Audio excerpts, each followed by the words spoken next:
Seigneur, Père de gloire, nous voulons te bénir, nous voulons te rendre grâce. Merci, Père éternel, pour ces instants où tu nous donnes encore la possibilité d'être dans ta présence. Papa, nous venons sans contrainte, mais avec beaucoup de joie, parce que nous savons que dans ta présence, il y a d'abondantes joies. Merci parce que tu vas encore nous faire du bien ce soir. Merci pour ta présence, merci pour ta main qui nous touche où je suis et là où tes enfants sont connectés, Seigneur. Merci parce que ta main est en train de nous toucher et de nous faire du bien. Bénis encore cette école de la foi de ce soir. Que la gloire et la louange te reviennent au nom de Jésus-Christ. Amen. Alléluia. Gloire au Seigneur. Que le Seigneur soit béni abondamment. Nous sommes vraiment dans la joie de nous retrouver chaque soir dans cette école de la foi dans laquelle Dieu est en train de nous faire énormément du bien. Nous sommes en train de recueillir de témoignages d'ici et de là. Et le Seigneur vraiment est en train de nous bénir abondamment. Que le Seigneur soit béni, que le Seigneur soit loué. Je salue encore ma sœur Francine, je salue ma sœur Jennifer, que le Seigneur vous bénisse abondamment. Alors, nous avons parlé de la foi, nous avons défini la foi, nous avons dit comment est-ce que la foi fonctionnait, comment est-ce qu'on devait avoir la foi pour recevoir, mais aussi la foi pour conserver. Et hier, j'ai enseigné sur le mécanisme de protection que nous devons mettre en place en payant nos dîmes. C'est aussi une manière pour nous d'exprimer notre foi. Alors, après avoir enseigné pendant presque 2 semaines sur la foi, nous voulons maintenant prendre quelques exemples dans la Bible de gens qui ont manifesté leur foi et comment est-ce que le Seigneur a intervenu. Et dans ces différents exemples que nous allons prendre, nous allons voir les comportements à adopter, les attitudes à adopter et surtout quelles sont les leçons que nous pouvons tirer. Et je pense que chacun de nous pourra se retrouver dans les exemples que nous allons prendre. Je voudrais bénir encore le Seigneur pour l'école de la prière que nous avons eue à midi avec le pasteur Nestor. C'était vraiment bénissant. Ceux qui ne l'ont pas suivi, regardez la vidéo. Vraiment, c'était merveilleux. Dieu nous a fait énormément du bien. Il sera encore avec nous demain midi et vendredi. Il sera à midi et le soir dans l'école de la foi. Donc, le Seigneur vraiment nous fera du bien. Je le crois de tout mon cœur. Alors, je disais, les exemples qui sont dans la Bible, où c'est que Dieu a permis que cela soit écrit dans la Bible, il est écrit quelque part que cela est écrit pour notre instruction. Donc, c'est que nous allons voir dans les différents exemples de ceux qui ont pratiqué la foi, sachez-le que c'est pour notre instruction et pour notre bénédiction.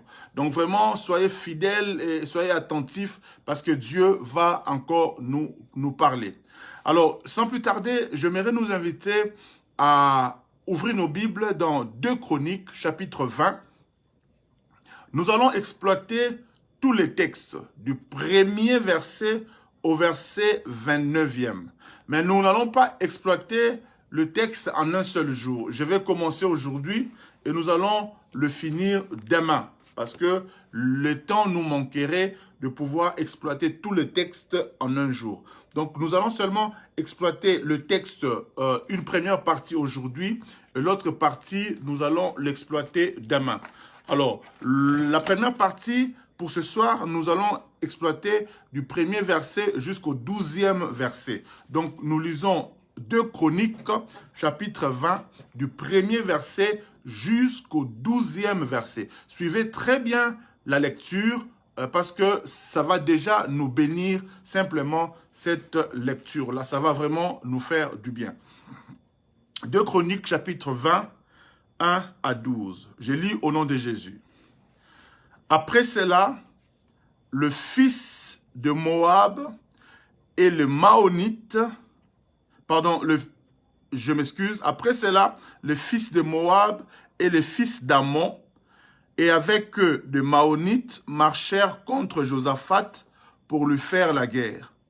On vint en informer Josaphat en disant « Une multitude nombreuse s'avance contre toi depuis l'autre côté de la mer, depuis la Syrie, et ils sont à Hatsatson Tamar, qui est en Gedi. Verset 3, c'est un verset important, le verset 3. La Bible dit, dans sa frayeur, Josaphat se disposa à chercher l'Éternel et il publia un jeûne pour tout Juda. Juda s'assembla pour invoquer l'Éternel et l'on vint de toutes les villes de Juda pour chercher l'Éternel. Josaphat se présenta au milieu de l'assemblée de Juda et de Jérusalem dans la maison de l'Éternel devant le nouveau parvis. Et il dit, « Éternel Dieu de nos pères, n'es-tu pas Dieu dans les cieux? Et n'est-ce pas toi qui domines sur tout le royaume des nations? N'est-ce pas toi qui as en main la force et la puissance et à qui nul ne peut résister? N'est-ce pas toi, ô notre Dieu, qui as chassé les habitants de ce pays devant ton peuple d'Israël et qui l'a donné pour toujours à la postérité d'Abraham qui t'aimait? Ils l'ont habité et ils t'y ont bâti un sanctuaire pour ton nom. Et ils t'y ont bâti un sanctuaire pour ton nom. Soulignez bien cette phrase-là. Et ils t'y ont bâti un sanctuaire pour ton nom. En disant, s'il nous survient quelque calamité, l'épée, le jugement, la peste ou la famine, nous nous présenterons devant cette maison et devant toi, car ton nom est dans cette maison. Nous crierons à toi du sein de notre détresse et tu exauceras et tu sauveras. Maintenant voici, le fils d'Ammon et de Moab et ceux de la montagne de Séhir, chez lesquels tu n'as pas permis à Israël d'entrer quand il venait du pays d'Égypte, car il s'est détourné d'eux et ne les a pas détruits. Les voici qui nous récompensent en venant nous chasser de ton héritage, dont tu nous as mis en possession. Ô notre Dieu, écoutez le verset 12, un verset important. Ô notre Dieu, n'exerceras-tu pas tes jugements sur eux? Car nous sommes sans force devant cette multitude nombreuse qui s'avance contre nous et nous ne savons que faire. La conclusion du verset 12, mais nos yeux sont sur toi. Je vais répéter encore le verset 12. Ô notre Dieu, n'exerceras-tu pas tes jugements sur eux? Car nous sommes sans force devant cette multitude nombreuse qui s'avance contre nous. Et nous ne savons que faire. Mais nos yeux sont sur toi. Mais nos yeux sont sur toi. Mais nos yeux sont sur toi. Gloire à Dieu. Je bénis le Seigneur pour cette parole. Quand je méditais, quand je pensais à ce texte, ça m'a vraiment fait du bien et je prie le Seigneur que ce texte aussi nous fasse du bien, vous fasse du bien là où vous êtes. Comme Josaphat avait reçu sa délivrance, comme nous le verrons, je prie déjà le Seigneur que quelqu'un, ce soir même, parce qu'il tournera ses regards vers Dieu, que Dieu aussi lui accorde la délivrance. La Bible déclare, tous ceux qui tournent les regards vers l'Éternel, ils sont rayonnants de joie. Parce que ce soir, tu décideras de tourner tes regards vers Dieu. J'aimerais déjà te rassurer que le Seigneur est capable de résoudre ton problème. Alléluia. Et le problème de Josaphat n'était pas un moindre problème. Ce n'était pas un problème quelconque, c'était un sérieux problème.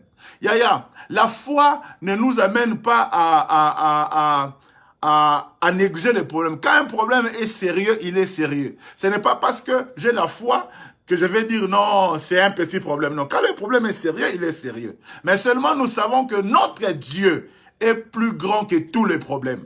Alléluia.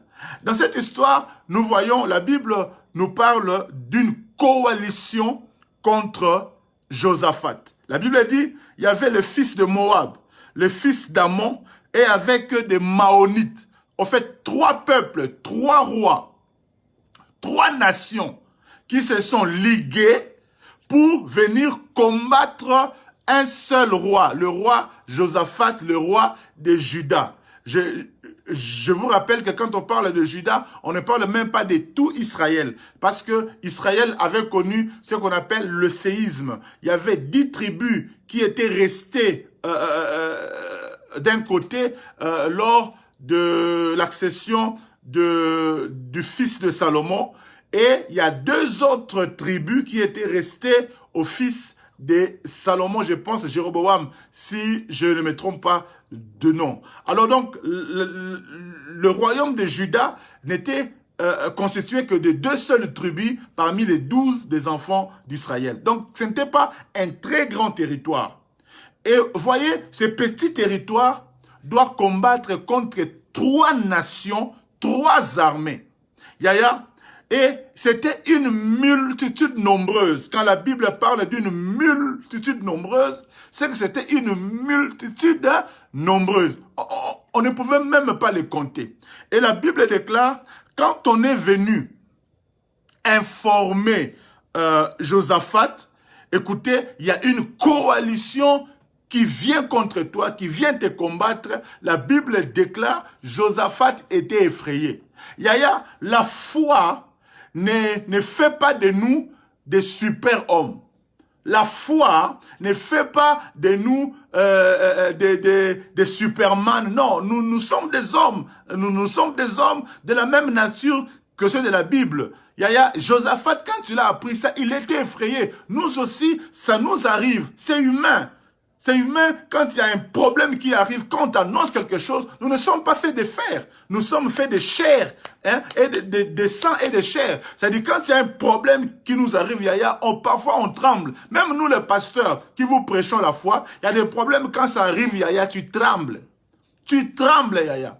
Maintenant, où intervient la foi? Où intervient la foi? La foi, c'est que si la peur, chez certains, les tétanise, les paralyse, ils ne savent plus que faire, celui qui a la foi, on peut avoir peur, on peut être effrayé par une situation. Yaya, quand on vient te dire qu'une coalition est contre toi, à moins que tu sois fait de fer, mais quand tu es un homme, tu peux trembler, c'est normal, c'est humain. Mais celui qui a la foi ne reste pas dans la peur. Il surmonte la peur à cause de la foi, à cause de la confiance que nous avons en Dieu.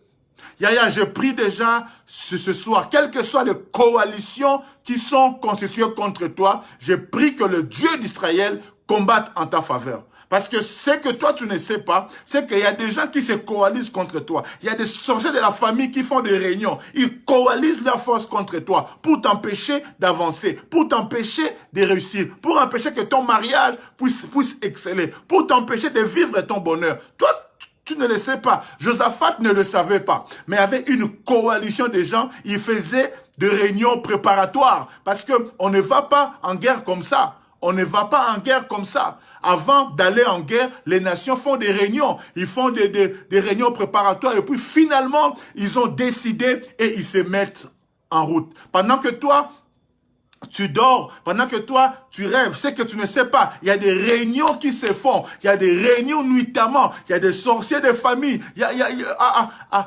Avant même, on savait que les Congo ne mangeaient que les Congo, les Baluba ne mangeaient que les Baluba, les sorciers Baluba s'attaquaient aux Baluba, les sorciers Congo s'attaquaient aux Congo. Mais aujourd'hui, avec la modernisation, il n'y a même plus de respect. Les sorciers se coalisent. Tu vois, les sorciers Baluba se coalisent avec les sorciers de Mazamanteke. Tu vois, les sorciers de Kazangulu se coalisent avec les sorciers de Benakamwanga. C'est-à-dire, même s'ils se coalisent contre toi, toi tu ne le sais pas. Mais j'aimerais t'informer qu'il y a des coalitions de sorciers.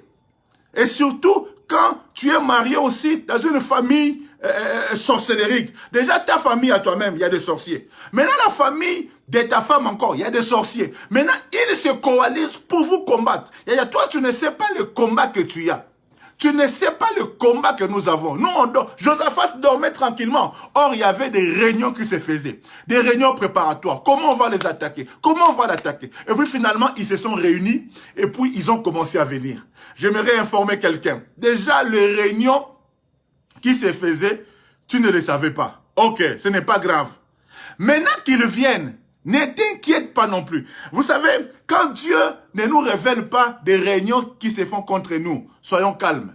Ça veut dire que Dieu lui-même, ce que j'aime, c'est que notre Dieu, il est omniprésent. Oh là là, il est omniprésent. Quand les réunions se font, toi tu n'es pas là, toi tu ne sais pas. Mais j'aimerais t'informer que ton Dieu connaît déjà. Ton Dieu sait déjà ce qui se trame contre toi. Il y a de cela 2 dimanches, nous étions au culte en train de prier. On était quoi? On était à 5 ou 6 personnes, si je ne me trompe pas. Et puis, il y a le voisin qui ont appelé la police pour dire que on était à 70 dans la salle. Avec le confinement, vous savez que on autorise que un minimum pour pouvoir assurer le culte en ligne. Et nous, on n'était même pas à plus de 6. Et puis, les voisins ont entendu, je ne sais pas quel bruit, ils ont appelé la police. Il y a 2 dimanches à l'église. Il y a eu une descente de police à l'église. Pendant que moi, j'ai prêché, il y a Papa Bruno qui est sorti pour les calmer. Et puis, finalement, quand j'ai fini de prêcher, on a coupé rapidement les directs. Je pense que la plupart d'entre vous, vous n'avez même pas compris, hein, parce que on n'a pas voulu vous alerter. J'ai fini ma prédication, j'ai prié et puis on a coupé les directs et puis je suis allé le voir. Et je leur ai dit, écoutez, on fait le culte en ligne, entrez, il y a pas beaucoup de gens, tout ça. Et ils ont constaté que on était qu'à 6. Ils ont pris mon identité calmement, je leur ai donné. Et puis ils sont partis, Dieu merci. Il n'y a pas eu de problème. Mais écoutez, maintenant, quand je suis rentré à la maison, j'ai dit, mais Seigneur, pourquoi tu as permis tout ça? Et il y a une phrase que le Seigneur m'a dit, parce que je lui posais la question, Seigneur, mais pourquoi tu ne m'as pas révélé ce qui allait se passer? Le Seigneur me dit, si je ne te révèle pas quelque chose, sache que je l'ai sous mon contrôle. Donc si je ne te le révèle pas, c'est parce que moi-même je m'en charge. Si Dieu ne te montre pas toutes les coalitions qui se font contre toi, sache que lui-même il s'en charge. Le Seigneur est en train de... Dieu ne peut pas nous dire tout ce qui se passe, sinon on serait effrayé. Il y a des choses qui se font contre nous, si Dieu devait nous le révéler, mais on ne dormira pas. Mais Dieu étant qu'un père responsable, il y a des batailles qu'il s'en occupe lui-même. Il s'occupe de ça lui-même. Il n'est pas obligé de nous dire tout ce qui s'est fait contre nous. Mais quand nous sommes devant un problème, nous devons nous rassurer que notre Dieu est au contrôle. Les coalitions se font contre nous. Les gens ils coalisent leurs forces, ils coalisent leur sorcellerie là contre nous. Mais si tu ne vois rien, j'aimerais juste te rassurer que Dieu les prend en charge. Voilà, les rois se sont coalisés contre Josaphat. Josaphat ne savait pas. Et puis finalement, quand ils ont décidé de mettre leur coalition en marche, Josaphat a été informé. Mais j'aimerais te dire ceci. Quand ils se coalisaient, ton Dieu était informé. Quand ils ont commencé à marcher, ton Dieu était informé. Quand ils ont commencé à t'attaquer, j'aimerais te dire, ton Dieu était informé. Dieu n'est pas surpris. C'est nous qui sommes surpris, mais Dieu n'est pas surpris. Et justement, c'est là où doit intervenir la foi. C'est là où doit intervenir la foi. La Bible dit au verset 3, je vais relire ça, dans sa frayeur, Josaphat se disposa à chercher l'Éternel. Oh mon Dieu. Je dis encore, dans la peur c'est normal. Il y a pas de super-hommes. Il y a des choses, quand tu entends ça, le sang va faire... Le corps va bouger. On va avoir peur. C'est normal. Mais qu'est-ce que tu fais de cette peur-là? Qu'est-ce que tu fais de cette frayeur-là? Il y a des gens, dès qu'ils ont peur, c'est-à-dire, il faut même AVC. Il y a des gens, dès qu'on vient lui dire tel problème, moi je meurs à moi. Nakufi nanga. Je vais mourir. Il fait déjà les crises. Non. Même quand il y a de mauvaises nouvelles, c'est là où la foi doit intervenir. La Bible dit, Josaphat a eu peur. Il était effrayé. Mais il n'a pas laissé la peur le paralyser. Il y a beaucoup qui ne font rien à cause de la peur. Dès qu'il a peur, il est paralysé. Il ne fait rien. J'aime, c'est que le pasteur Dallo parle, quand il parle du courage, il dit, le courage, ce n'est pas l'absence de la peur. Mais le courage, c'est savoir avancer malgré la peur. J'ai peur, mais j'avance. J'ai peur, mais j'avance. J'aime une tribu chez nous. On les appelle les Bangala, les gens de l'Équateur. Vous savez, ces gens-là, ils ont un courage extraordinaire. Ils ont un courage extraordinaire. Vous pouvez venir à 10 l'attaquer par exemple. Bon, ils ne sont pas comme les Bakongo par exemple. Je n'ai rien contre les Bakongo, mais les Bakongo ont la réputation d'être des peureux. Les Bakongo des peureux. Ça veut dire dès qu'il y a un problème, pardon.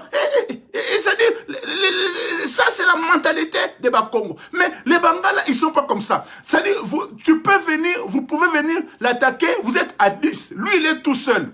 Mais, au fait, il a peur aussi. Mais il ne va pas vous montrer qu'il a peur. Tu le verras, vous êtes à 10, il dit, ok, attendez, vous allez voir. Il entre chez lui, il enlève ses habits, il met ce qu'on appelle des espèces de raffia là. Il sort avec une machette. Il fait tui, avancez, vous allez voir. Yaya, même vous qui étiez venus à 10 là, quand lui il sort comme ça, venez, vous allez voir. C'est-à-dire même vous-même vous dites, mais ce type-là, quel courage. C'est-à-dire, vous qui étiez venus, c'est maintenant vous qui commencez à avoir peur. Et les Bangala avaient même un slogan qui disait Tokobang ateme Tokobang ça. On n'aura pas peur, mais c'est nous qui allons faire peur. Yaya, la foi, la peur ne doit pas nous tétaniser. La peur, même quand il y a la peur, il y a la frayeur, on doit avancer. Josaphat a eu peur, mais la Bible dit dans sa frayeur, Josaphat se disposa à chercher l'Éternel.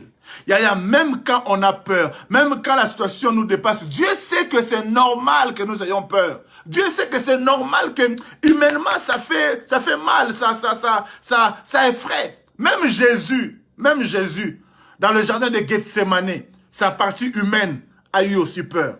Rappelez-vous, à Gethsemane, quand il a vu ce qu'il attendait, même Jésus a dit, Père, si c'est possible, enlève ça. Mais toutefois, que pas ma volonté, ta volonté soit faite. Même Jésus a eu, il a tellement prié, même ses sangs sont devenus les grumeaux de sang. Yaya, ne pense pas que tu n'es pas un homme de foi parce que ça arrive que tu aies peur. Non, non.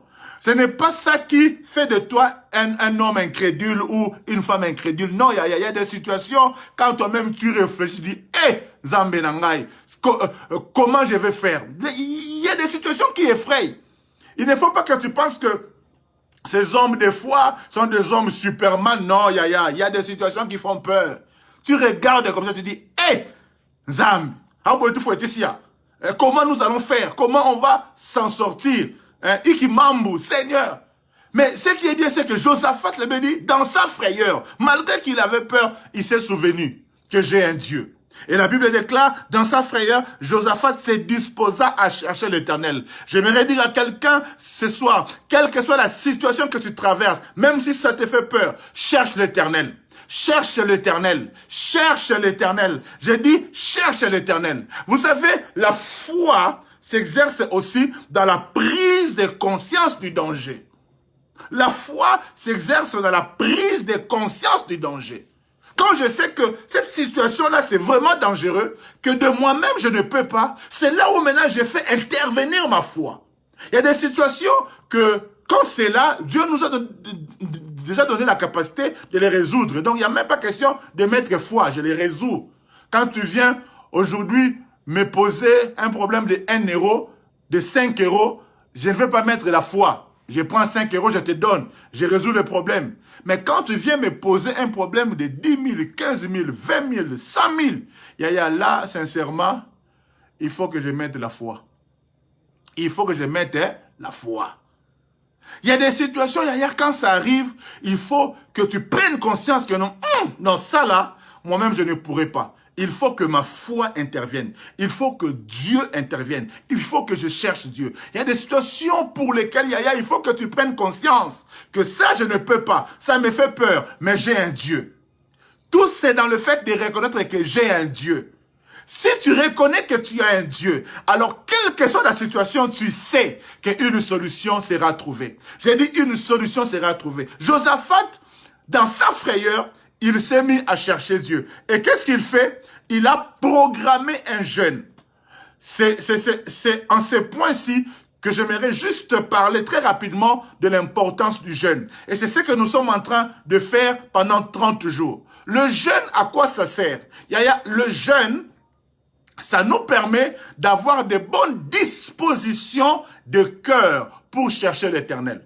Parce que vous savez que la prière, Dieu ne répond pas seulement aux paroles, mais Dieu répond aussi dans les intentions qu'il y a dans notre cœur, dans les dispositions qu'il y a dans notre cœur. Et le jeûne, justement, le vrai jeûne, nous permet d'avoir des bonnes dispositions, oublier un peu tout ce qui est charnel, c'est-à-dire nous dépouiller de tout ce qui est mauvais, nous dépouiller de tout ce qui nous empêche de pouvoir chercher Dieu comme il faut. C'est ça l'importance du jeûne.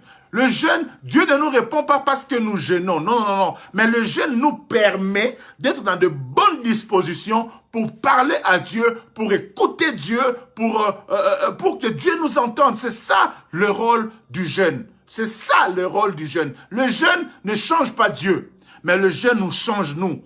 Le jeûne nous change nous. Ce n'est pas parce que tu as jeûné que Dieu va changer. Non. C'est parce que tu as jeûné que tu auras de meilleures dispositions pour pouvoir bien prier. La Bible dit, Josaphat a programmé un jeûne pour chercher Dieu.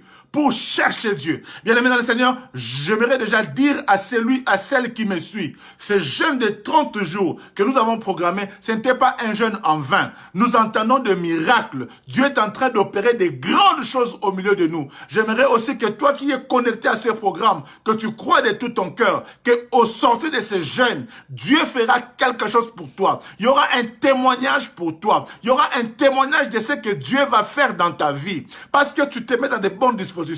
Nous levons chaque matin à 6 heures pour chercher Dieu. Certains d'entre nous, ça fait déjà à peu près 18 jours qu'on a laissé nos lits conjugales pour chercher Dieu. Nous dormons au salon pour chercher Dieu. On ne touche pas, on est loin de nos femmes à cause du fait que nous voulons chercher Dieu. Il y a tous ces sacrifices-là. Tous ces sacrifices-là, ce n'est pas en vain. Le sacrifice parle devant le Seigneur. Le sacrifice parle devant le Seigneur. Toi qui cherches Dieu, toi qui jeûnes, sache que la raison pour laquelle tu cherches Dieu, Dieu va te répondre. On ne prie pas en vain. On ne cherche pas Dieu en vain. Non. La Bible dit, celui qui me cherche me trouvera. Il est le rémunérateur de ceux qui le cherchent. Je déclare au nom de Jésus que mon Dieu te rémunère parce que tu le cherches. Dans ton problème, que Dieu se manifeste. Dans ton problème, que Dieu se manifeste. Tu ne cherches pas un homme. On ne gêne pas pour un homme. On ne gêne pas pour une femme. Nous cherchons Dieu. C'est Dieu que nous cherchons. Je ne suis pas en train de chercher à toucher Pierre. Je ne suis pas en train de chercher à toucher Jean. Comme la femme qui perdait du sang, je viens toucher la robe de Jésus. Pendant 30 jours, nous sommes en train de jeûner pour Dieu, non pas pour un homme, mais nous sommes en train de chercher Dieu. Et c'est lui qui cherche Dieu de tout son cœur. Dieu finit par se révéler. Que le Dieu de gloire, que le Dieu d'Abraham, que le Dieu d'Isaac, que le Dieu de Jacob, que nous cherchons, réponde à ton problème, intervienne dans ta situation. Parce que tu as de bonnes dispositions pour le chercher. Josaphat, dans sa frayeur, il chercha Dieu. Il convoqua un jeûne. Prier avec sacrifice, ça marche. Prier avec sacrifice, ça marche. Je bénis Dieu pour tous ceux qui sont en train de venir déposer leur sacrifice. Ces sacrifices-là parlera en votre faveur. Ces sacrifices-là parlera en votre faveur. Quand on fait le sacrifice, ça fait toujours mal.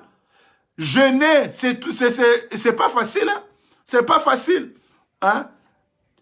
Faire 18 jours, dormir au salon, loin de sa femme, c'est pas facile. C'est pas facile.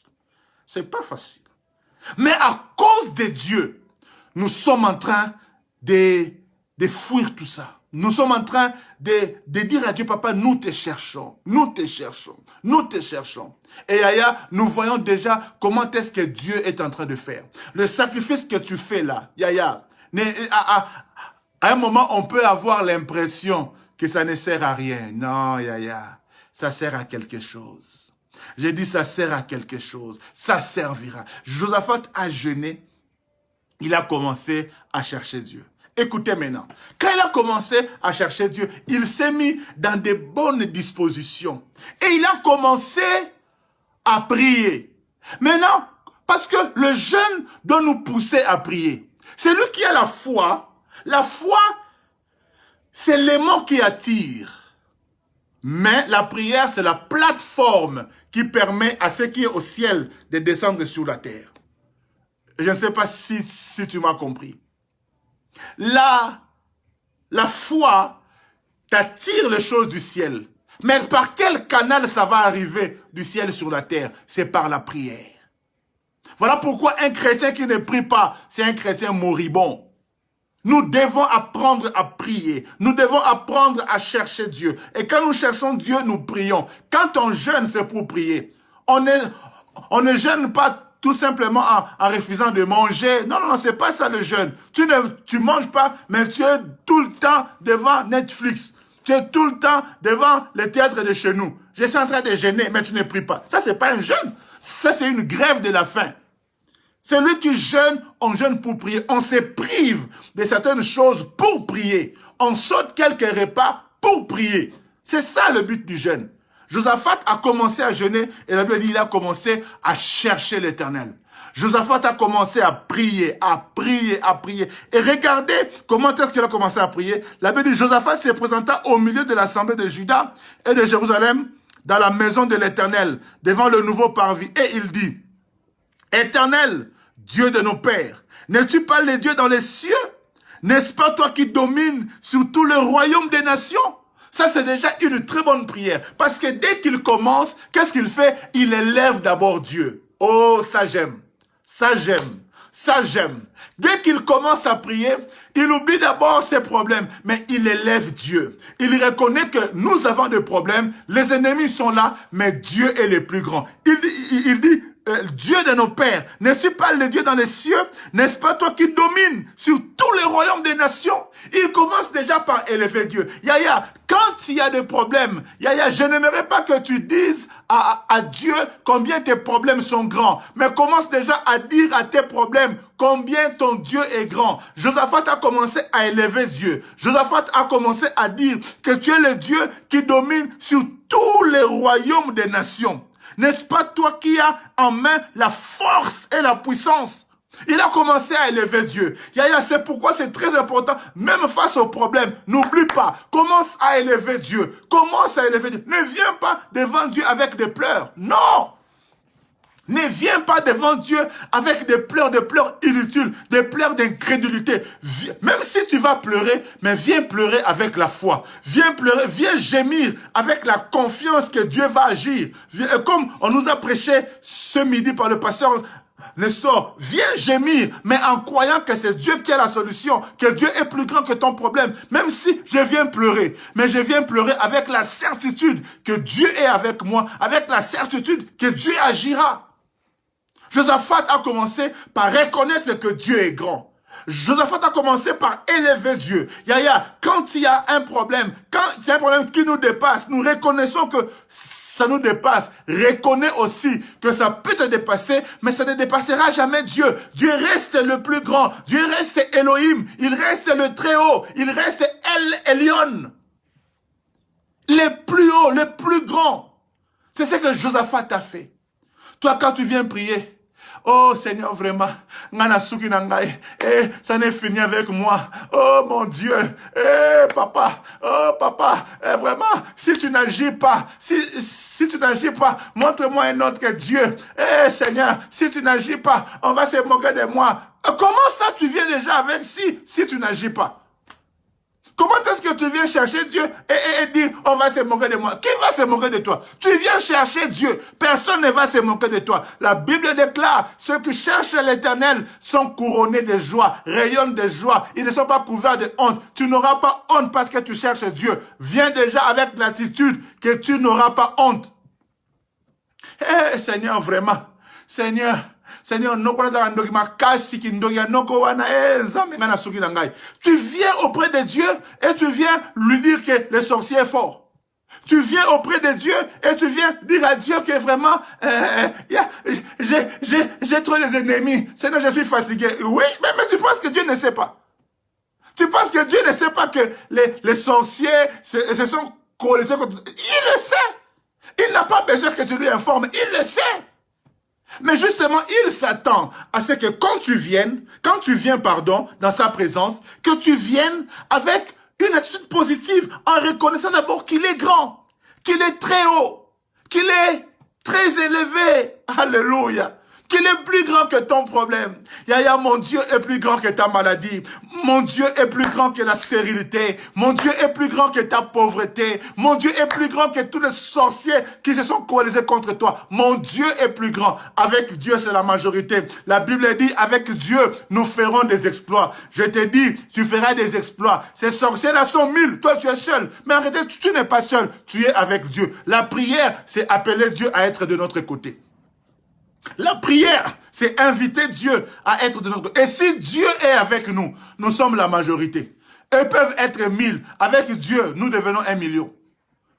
Yaya, ils peuvent avoir 10 000 soldats. Avec Dieu, nous devenons 100 millions. Nous sommes toujours majoritaires avec Dieu. Voilà pourquoi il dit avec Dieu. Non pas avec les pasteurs, les apôtres, les oncles, les tantes, non. Mais avec Dieu, nous ferons des exploits. J'aimerais te dire que vous savez, quand on parle d'un exploit, on parle d'une victoire hors norme.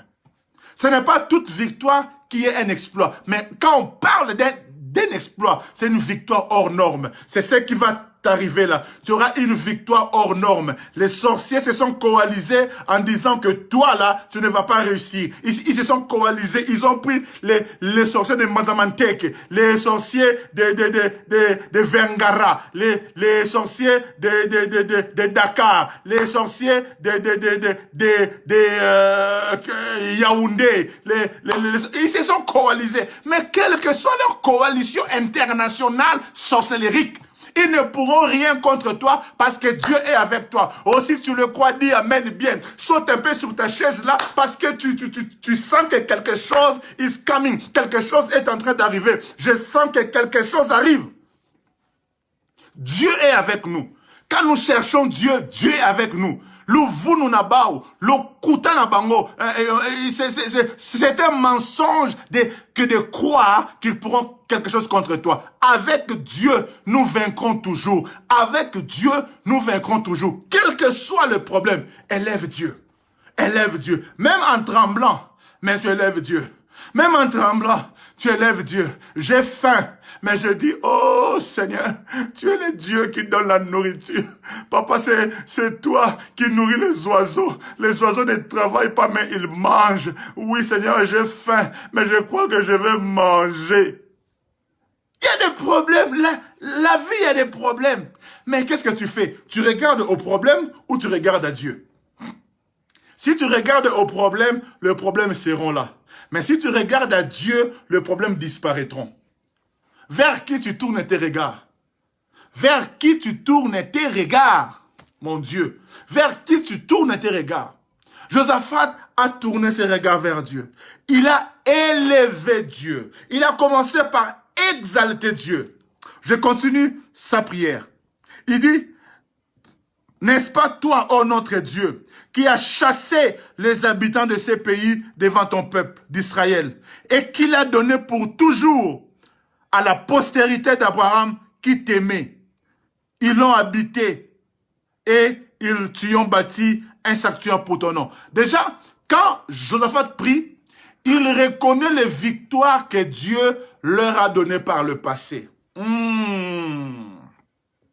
reconnaît les victoires que Dieu leur a données par le passé. Le verset 7 de Chroniques 20, verset 7, il dit, « N'est-ce pas toi, ô notre Dieu, qui as chassé les habitants de ce pays devant ton peuple d'Israël. » Josaphat commence d'abord, il élève Dieu, et puis il se souvient des victoires que Dieu leur a données hier. Le problème avec toi, c'est quoi? C'est que tu oublies vite. Tu oublies vite. Tu passes trop à autre chose. Et tu oublies vite. Quand tu as un problème, souviens-toi un peu de ce que Dieu a fait hier. Est-ce que hier, Dieu n'a pas agi dans ta vie? Est-ce que hier, Dieu n'a pas fait des choses dans ta vie? Mais la Bible déclare, il est le même hier, aujourd'hui et éternellement. S'il l'a fait hier, il peut aussi le faire aujourd'hui. S'il a chassé le peuple hier, il peut aussi le chasser aujourd'hui. S'il a vaincu le sorcier hier, mais il peut aussi le vaincre aujourd'hui. Quand tu étais bébé, tu penses qu'il n'y avait pas de sorciers? Ils ont voulu aussi t'attaquer, non? Mais Dieu les en a empêchés. Maintenant que tu es grand, est-ce que Dieu s'est affaibli? Dieu reste Dieu. S'il l'a fait hier, il peut aussi le faire aujourd'hui. C'est pourquoi j'aime un homme comme David. David devant Goliath, un réel problème, un sérieux problème. Il se rappelle, il dit, oh, mais c'est vrai que Goliath est un gros problème. Mais j'ai un Dieu qui hier m'a délivré des pattes de l'ours, des griffes de lion. Je sais que ce Dieu-là qui a fait hier, il peut aussi faire aujourd'hui. Toi, tu oublies trop vite. Souviens-toi, quand tu avais connu cette opération-là, Dieu n'avait-il pas agi? Dieu n'avait-il pas agi? Quand tu avais connu ce problème-là, quand tu cherchais les visas là, quand tu priais là, est-ce que Dieu n'a pas agi? Quand tu cherchais les billets d'avion là, Dieu n'a-t-il pas agi? Quand tu as voyagé là, tu es monté, tu as atterri, tu es entré, Dieu n'a-t-il pas agi? Maintenant, pourquoi tu perds ta foi? Quand tu étais malade là, surtout en Afrique, médecine bizarre, Dieu n'était-il pas protégé? Dieu n'était-il pas guéri? Pourquoi tu oublies vite? Souviens-toi des victoires d'hier. Quand tu te souviens des victoires d'hier, ça te permettra aussi de croire que si Dieu a fait hier, il peut aussi faire aujourd'hui. C'est ça la foi. La foi réveille aussi notre mémoire. La foi réveille notre mémoire par rapport à ce que Dieu a fait hier et ça crée une attente par rapport à ce que Dieu fera demain. C'est là où vient notre attente. Nous nous attendons à Dieu non pas comme ça en l'air. Nous nous attendons à Dieu parce que nous savons ce qu'il a fait hier. Vous savez, quand il m'arrive certains problèmes, parce qu'à moi aussi, il m'arrive des problèmes, même peut-être plus graves que toi, tu peux l'imaginer. Mais je me rappelle toujours des choses que Dieu a fait hier. Voilà pourquoi je disais, je ne sais pas si c'est dans l'école de prière ou de la foi, il est important d'avoir des témoignages personnels.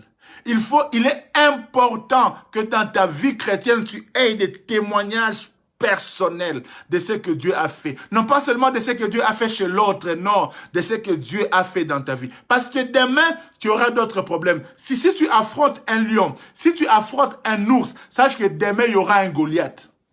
Alors, il faut que ta foi s'enracine dans des témoignages personnels. À chaque problème qui arrive, cherche à avoir un témoignage avec Dieu. Josaphat s'est souvenu de victoire d'hier. Il dit, c'est toi, n'est-ce pas toi? N'est-ce pas toi, ô notre Dieu, qui a chassé les habitants de ce pays devant ton peuple d'Israël? Il s'est souvenu de ce que Dieu a fait hier. Même les musiciens, même les gens du monde, les gens du monde disent, ceux qui talasima zonga moto, ceux qui zonga sima talasima zonga moto. C'est-à-dire parfois il faut regarder en arrière, regarde un peu ton rétroviseur, ce que Dieu a fait hier, et puis redeviens chrétien, refais encore confiance en Dieu, refais encore confiance en Dieu, refais encore confiance en Dieu. Regarde un peu en arrière, qu'est-ce que Dieu avait fait? Dieu n'a-t-il rien fait dans ta vie? Dieu n'a jamais fait. Mais quelle que soit la chose que Dieu a fait. Un ours, c'est pas un lion. Un lion, c'est pas Goliath. Mais quelle que soit la nature de la chose. Mais si Dieu a déjà fait quelque chose dans ta vie, sache qu'il peut encore faire aujourd'hui. Les problèmes sont parfois croissants. Mais la puissance de Dieu reste la même. Capable de détruire l'infiniment petit comme l'infiniment grand. Josaphat s'est souvenu de ce que Dieu a fait hier. Écoutez encore. Il dit toujours dans le verset 7. Il dit, non, je suis au verset 8. Au verset 8, Josaphat dit, ils l'ont habité et ils t'y ont bâti un sanctuaire pour ton nom. En disant, s'il nous survient quelque calamité, l'épée, le jugement, la peste ou la famine, nous nous présenterons devant cette maison et devant toi. Car ton nom est dans cette maison. Oh mon Dieu, c'est là où je vais rejoindre mon ami et frère, le prophète Christian Louyeye, qui nous a parlé sur la prière d'alliance. Yaya, il y a des choses, quand tu es en alliance avec Dieu, quand il y a des problèmes, il faut que tu rappelles à Dieu son alliance. Il faut que tu rappelles à Dieu son alliance. Josaphat s'est souvenu que Dieu était grand. Josaphat s'est souvenu que Dieu a fait des choses hier, mais il s'est souvenu aussi qu'il était en alliance avec Dieu. Et même, il y a un symbole, il y a un autel qu'il a bâti pour le Seigneur. Un sanctuaire que Salomon avait bâti. Et le temple que Salomon avait bâti, ça commençait à parler devant Dieu. Yaya, voilà pourquoi toi là, quand même on te parle des dîmes, de faire des offrandes, des sacrifices, tu ne veux pas. Mais maintenant je me pose la question, quand tu auras des problèmes, quel est le sanctuaire, quel est l'autel que tu vas présenter devant le Seigneur? La femme sunamite qui avait obtenu l'enfant par la déclaration d'Élisée. Quand l'enfant est mort, la Bible déclare que la femme là, elle a pris l'enfant, elle est allée déposer l'enfant sur le lit qu'elle avait donné à Élisée. Elle a fait donner un lit à Élisée et elle a pris l'enfant, elle est allée déposer l'enfant sur le lit. Maintenant, toi, quand tu as un problème, quel est même un seul bienfait que tu peux rappeler à Dieu? Quel est même un seul bienfait que tu as fait, non pas pour toi, peut-être pour l'avancement de l'œuvre de Dieu. Quand on te dit bâtir un autel à Dieu, quand on te dit fais un sacrifice, toi tu n'aimes pas. Quand même à l'église on commence à te dire paye dîme, c'est comme si on met un revolver sur ta tête. Maintenant, quand tu as un problème, quel est le bienfait? Quel est l'intérêt de Dieu? Qu'est-ce que tu vas rappeler à Dieu? Josaphat est allé dire à Dieu, papa, on a construit un sanctuaire ici pour toi. Nos pères ont construit un sanctuaire pour ton nom, un temple pour ton nom. Qu'est-ce que toi tu as construit pour Dieu?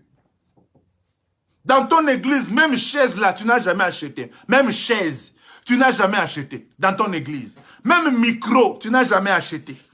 Quand même, on vient te dire, paye même un loyer. Est-ce que vraiment, tu ne peux pas faire un sacrifice pour payer même un mois du loyer de l'église? Un mois. Je ne parle pas d'Intinsani, parce que nous avons l'esprit de deuil. Vous voyez l'esprit de deuil, non? L'esprit de cotisation.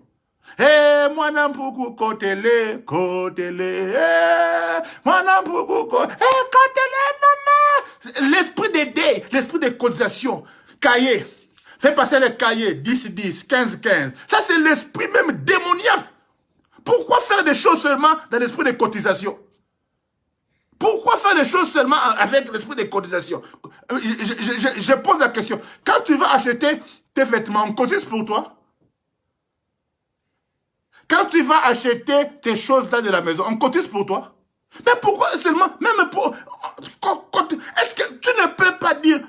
pasteur, ce mois-ci, je paye le loyer tout seul. C'est un sacrifice, je le sais, mais tu touches le cœur de Dieu. Tu dis, papa, tous les micros là, de l'église, c'est moi qui achète. Toi, c'est moi, oh, on va cotiser combien? Yaya. Est-ce que quand Dieu te donne, il cotise avec qui? Quand Dieu te donne le souffle de vie, il cotise avec qui? Il parle, Ange Gabriel, viens, on cotise. Toi donne le souffle de 6h à 10h. Et moi, je vais donner de 12h à 15h. Michael, viens. Toi, tu donneras de 15h à 18h. Non, Dieu te donne le souffle de vie tout seul. Pourquoi toi, tu veux seulement les cotisations? Dans toute cotisation. Non, yaya. Tu veux même acheter une chemise pour ton pasteur, cotisation. Est-ce que tu peux pas faire les choses tout seul? C'est un sacrifice, tu dis, ce mois-ci, je paye le loyer de l'église tout seul. C'est un sacrifice, mais ça touche Dieu, ça marque Dieu. Les enfants d'Israël, David, la Bible dit, il a dit, Seigneur, je bâtirai une maison pour toi. Dieu a dit, David, ton intention, ça m'a beaucoup plu, mais c'est pas toi qui vas le faire, c'est ton fils. Mais l'idée, ça m'a déjà touché. Toi là, dans ta tête, même idée. Je parle même pas de même idée. Toi, tu penses même pas. Pasteur, que je donne 10 000, que je paie le loyer tout seul. C'est combien? 1 000 et 2 000 et 3 000. Yaya. Mon Dieu. Yaya, je brise l'esprit de cotisation au nom de Jésus. Je brise même l'esprit de cotisation là. Que Dieu nous arrive à nous mettre à un niveau où je peux venir comme ça. On a 12 mois dans le mois. Janvier, qui va prendre le loyer de l'église, moi. Février, moi. Février, 12 personnes, fini. On oublie les choses de loyer. Si ta maison à toi, tu cotises avec qui pour payer le loyer? Ta maison, tu cotises avec qui? Tu cotises avec qui? C'est toi seul qui paye ton loyer, non? Ah, tu peux aussi dire, un mois dans l'année, je prends en charge le loyer de mon église. Yaya, tu ne sais pas combien de choses tu pourras avoir. Il y a des choses, parfois, quand nous le faisons maintenant, on n'en bénéficie pas maintenant. Mais un jour, nous aurons un problème. Quand on a construit les sanctuaires, Josaphat n'était même pas né. Quand on a construit les sanctuaires, Josaphat n'était même pas encore né. Mais quand il y a eu des problèmes, il a rappelé à Dieu les choses que son père avait fait. Il y a certaines choses que nous faisons aujourd'hui. Même nos enfants en bénéficieront. Même nos enfants, ça les bénira. Voilà pourquoi, si tu aimes tes enfants, apprends à s'aimer aujourd'hui, même pour l'avenir de tes enfants. Yaya, tu peux laisser des maisons pour tes enfants. Il peut y avoir tremblement de terre, toutes les maisons par terre, Ngandjou, tout est parti. Tu peux laisser un compte bancaire pour tes enfants. Ça peut faire faillite. Mais il y a un endroit où il n'y a jamais de faillite. Si ton compte est dans le ciel, toi là, ton compte dans le ciel, il y a combien? Il y a 0. Tchidjingu, 0. Apprends à faire des sacrifices. Construis un hôtel. Construis un sanctuaire pour Dieu. Quand tu as des problèmes, tu tournes vers le Seigneur, tu dis, oh Père, souviens-toi. Souviens-toi du loyer que j'avais payé pour ton église. Souviens-toi, Seigneur, que j'ai habillé tes serviteurs. Rappelez-vous de Tabitha, Dorcas Tabitha, dans Actes chapitre 8 ou 9. La Bible dit que Tabitha était morte, mais les femmes sont venues avec des autels, avec des sanctuaires, avec des habits qu'ils montraient à Pierre. Cette femme ne peut pas mourir. Voilà ce qu'elle a fait pour nous. Voilà ce qu'elle a fait pour nous. Toi là, même si tu as un problème, même quand le pasteur veut prier, qu'est-ce qu'il va dire à Dieu? Pour toi, Seigneur, Seigneur, est-ce ma pitié? Il n'y a rien à présenter. Il y a des gens qui ont des problèmes aujourd'hui. Quand je vais prier pour eux, je ne fais pas seulement avec mes paroles, mais je dis à Dieu, Seigneur, souviens-toi de ce jeune homme. Voilà ce qu'il a fait. Voilà ce qu'il a fait. Je dis ça à Dieu, je rappelle ça à Dieu. Mais toi et l'église, qu'est-ce qu'on va rappeler à Dieu? Qu'est-ce qu'on va rappeler à Dieu?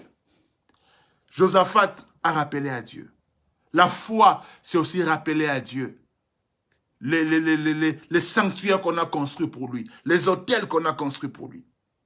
Et la Bible dit, je vais au verset 12, parce que si je dois, on ne va pas finir. Je vais au verset 12. Et il dit, ô notre Dieu, n'exerceras-tu pas un jugement sur eux, car nous sommes sans force devant cette multitude nombreuse qui s'avance contre nous, et nous ne savons que faire. Mais nos yeux sont sur toi. Au fait, Josaphat réalise qu'il a un problème. Il réalise qu'il a un problème. 2, il élève Dieu. Il élève Dieu. 3, il rappelle à Dieu les victoires du passé, ce que Dieu a fait pour lui. Au fait, ça fortifie son âme. Il s'encourage en se disant que si Dieu a fait hier, il peut encore faire aujourd'hui. Et puis 4, il rappelle à Dieu son alliance. Et l'alliance ne se fait pas sur base de rien. L'alliance se fait avec les choses. Quand nous venons s'aimer, quand nous payons nos dîmes, quand nous élevons des autels, nous faisons alliance avec Dieu. Il rappelle à Dieu son alliance. Et puis, 5e chose, après avoir élevé Dieu, après avoir rappelé tout ça, il dit maintenant à Dieu, Seigneur, moi, je t'avoue, je suis faible, je ne peux pas. Mais, ce qui m'intéresse, c'est le mais. Il dit, car nous sommes sans force devant cette multitude nombreuse qui s'avance contre nous, et nous ne savons que faire. Mais, nos yeux sont sur toi. Josaphat, le roi, il est roi, mais il s'humilie. Yaya, parfois l'humilité, même pas parfois, l'humilité devant Dieu nous donnera la gloire. La Bible dit l'humilité précède la gloire. Josaphat, il s'est humilié, non pas seulement en jeûnant, mais il a déclaré ouvertement. Il dit, devant cette multitude qui nous attaque, nous sommes sans force. Nous ne savons pas que faire. Il y a des situations pour lesquelles, quand ça nous arrive dans la vie, on ne sait pas que faire. On ne sait pas par quel bout commencer. Mais ce que j'aime dans sa prière, quand il reconnaît sa faiblesse, quand il reconnaît qu'il ne peut rien, il dit, mais nos yeux sont fixés sur toi. Ce soir, bien-aimé dans le Seigneur, j'aimerais que tu tournes tes regards vers le Seigneur. C'est vrai, tu es sans force. C'est vrai que tu ne peux pas. C'est vrai que nous ne pouvons pas. Même moi, ton pasteur, je ne peux pas intervenir dans ta situation. Il n'y a que Dieu. Ton dossier là qui est bloqué, il n'y a que Dieu. Ta santé là, ce n'est pas le médecin, il n'y a que Dieu. Ce n'est pas l'avocat, il n'y a que Dieu.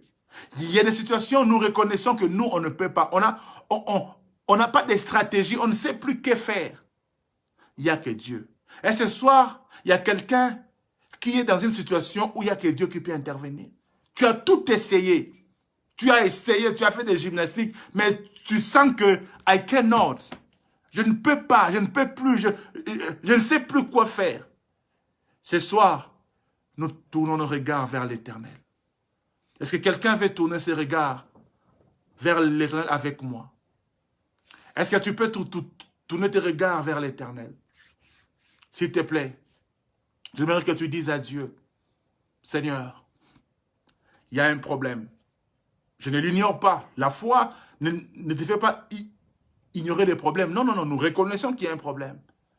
Mais j'ai dit, Seigneur, si moi je ne peux pas, toi tu peux quelque chose. S'il te plaît, pendant quelques instants, nous voulons juste, quoi qu'il y ait des problèmes, nous voulons juste adorer d'abord le Seigneur, l'élever parce qu'il est grand. Nous prions au nom de Jésus. Alléluia.